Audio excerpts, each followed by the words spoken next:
జగమెవ్వని లోపల నిండులీనమై. గజేంద్రుడు చెప్తున్నారు ఏమని? ఎవనిచే జరించు లోకమెవ్వని లోపల నిండు లీనమై. ఎవ్వని అందుడిందు పరమేశ్వరుడెవ్వడు. ఎవడు అందు ఇందు, ఎవడందుడిందు పరమేశ్వరుడెవ్వడు. మూల కారణం ఎవ్వడు. అసలు ఈ సృష్టికి మూల కారణం ఎవడు? అక్కడ ఎక్కడ ఎక్కడ అసలు దీనికి ఎవడు మూల కారణం? మూల కారణం ఎవ్వడు. అనాది మధ్యలు ఎవ్వడు. అనాది ఎవడు, మధ్యలు ఎవడు, ఎప్పటి నుంచో ఉన్నవాడెవడు, ఇప్పుడు ఉంటున్నవాడెవడు, మధ్యలో ఉన్నవాడెవడు? అనాది మధ్యలయు ఎవ్వడు. సర్వము తానైన వాడెవ్వడు. సర్వము మొత్తం కూడా తానే అయిన వాడు ఎవడు? అసలు ఈశ్వర సర్వభూతానం భగవంతుడు. సో అదే చెప్తున్నారు. ఇంక గజేంద్రుడు ఏమని స్తుతిస్తున్నారంటే, సర్వము తానైన వాడెవ్వడు. వాణి వాణి నా ఆత్మవిభున్, వాణి నా ఆత్మవిభున్, నీశ్వరునే శరణంబు వేడెదా. ఎవరితోనైతే ఈ జగము ఎవరితో జయించబడిందో, ఎవరితో మళ్ళీ తిరిగి ఆయనలో కలిసిపోతుందో, ఎవడు అనాదిగా ఉన్నాడో, ఎవడు సనాతనంగా ఉన్నాడో, ఎవడు శాశ్వతమైన వాడు, ఎవడు మధ్యలో ఉన్నాడో, ఇప్పుడు ఉన్నాడో, ఎప్పుడు ఉంటాడో, భూత వర్తమాన భవిష్యత్ కాలాల్లో ఉంటాడో, ఎవడు ఈ సర్వానికి సర్వకు కారణమైనటువంటి వాడెవడు? ఆ ఈశ్వరుడైనటువంటి విష్ణుని నేను వాణ్ణి శరణం పెడతా అని చెప్పేసి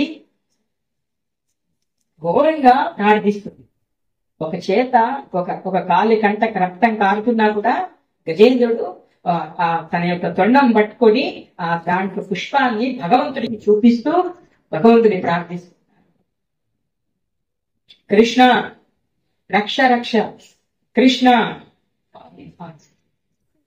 కృష్ణ కృష్ణ కృష్ణ కృష్ణ కృష్ణ కృష్ణ రక్షమా, కృష్ణ కృష్ణ కృష్ణ కృష్ణ కృష్ణ కృష్ణ పాహిమా, కృష్ణ కృష్ణ కృష్ణ కృష్ణ కృష్ణ కృష్ణ రక్షమా, కృష్ణ కృష్ణ కృష్ణ కృష్ణ కృష్ణ కృష్ణ పాహిమా. గజేంద్రుడు ఘోరంగా 1000 సంవత్సరాలంట ఆడుతూ ఉంటే, మనం ఒక రోజు అవుతుంది, ఒక గంట సేపు అయితే నీ దేవుడు రాడు, ఏం రాడు, దుకాణం బంద్ చేసుకుని పోదాం అనుకుంటుంది. హాఫ్ అన్ అవర్ ఆయన పూజ చేస్తుంటే నిలవలేము. మనం ఎక్కడ ప్రార్థిస్తాం, స్తుతి ఎక్కడ చేస్తాం, ఇంత గట్టిగా చేస్తామా?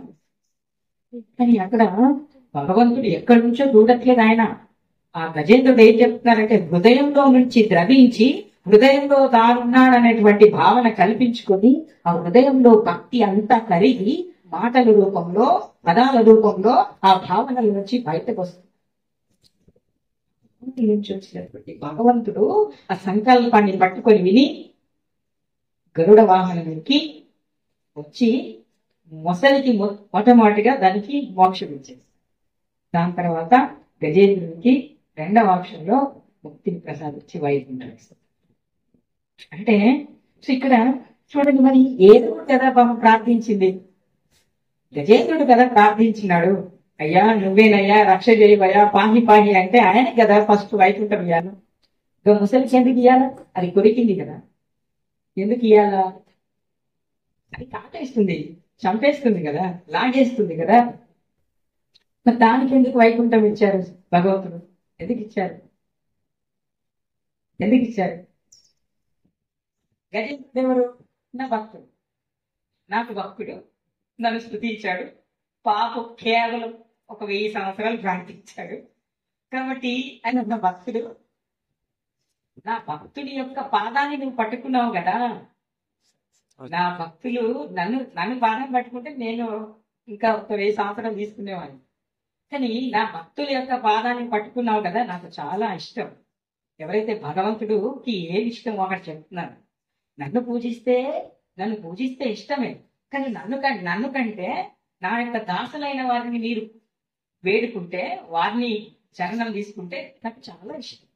అందుకని భగవంతుడు ఏం చేస్తున్నారు, తన గజేంద్రుడు, తన భక్తుడైనటువంటి గజేంద్రుడి కాళ్ళు పట్టుకున్నాడు కాబట్టి, నా భక్తుల బాధం పట్టుకున్నావయ్యా నువ్వు, అందుకని నీకు వైకుంఠ ప్రాప్తిస్తున్నాను. చూడండి, అందుకనే ఇక్కడ మనకి గురువు పరంపర అనేది.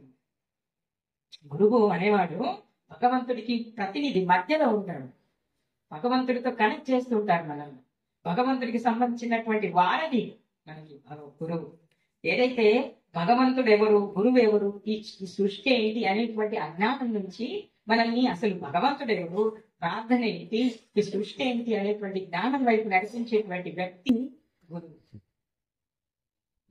కాబట్టి అక్కడ గజేంద్ర మోక్షంలో గజేంద్రుడు ఆ విధంగా ప్రార్థిస్తున్నాడు. సరే, గజేంద్రుడి కంటే భగవంతుడు భక్తి కాబట్టి, ఇందాక మీరు అయినట్టు సుకృతం ఉంది కాబట్టి ఆయన ఎలా ప్రార్థించాలని తెలుస్తుంది.